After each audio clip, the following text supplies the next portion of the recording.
हमारे YouTube channel रंगीला music world को लाइक share subscribe करना बिल्कुल ना भूलें।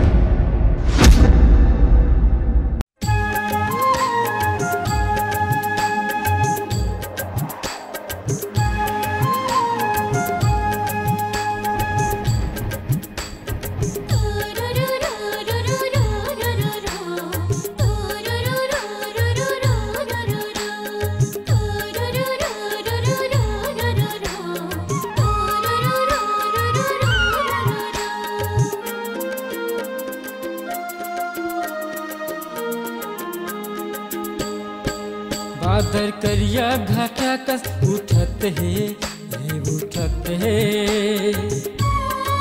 संगे हवा घलोहा चलत है ये चलत है। बादर करिया घाटा कस उठत है संगे हवा घलोहा चलत है ये चलत है। यही सावन मावो पानी गिरत है बादर करिया घटा कस उठत है हाँ उठत है संग हवा घलोहा चलत है हाँ चलत है। यही सावन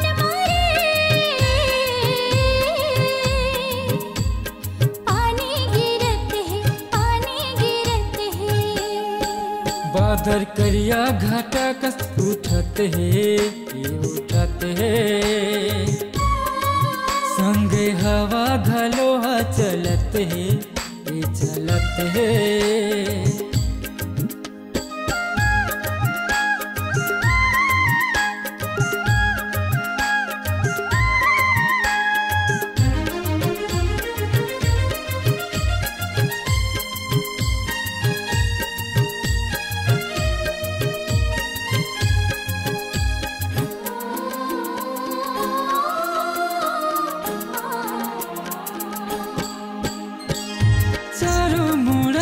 दिखते हरियाली सावन के महीना में झिमझिम पानी पीपल के डाले में बैठे है कोयली मीठ मीठ बोलत मधुर बानी।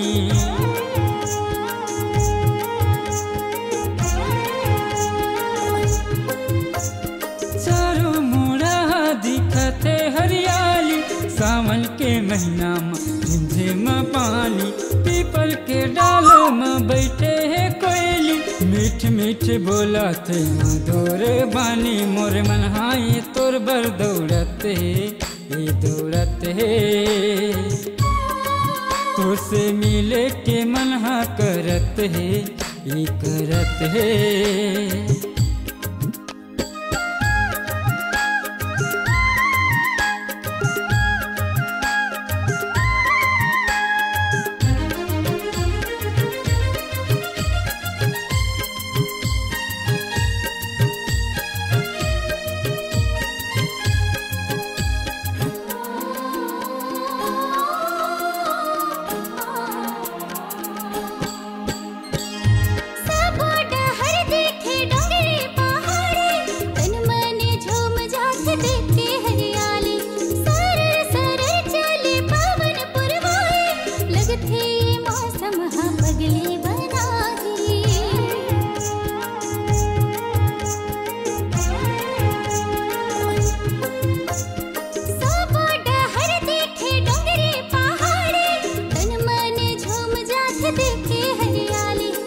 बादर करिया घाटा कस उठत है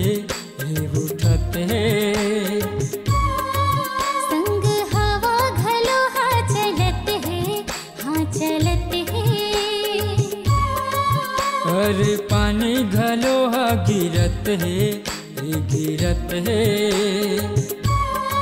संग हवा घलोहा चलत है, हाँ चलत है।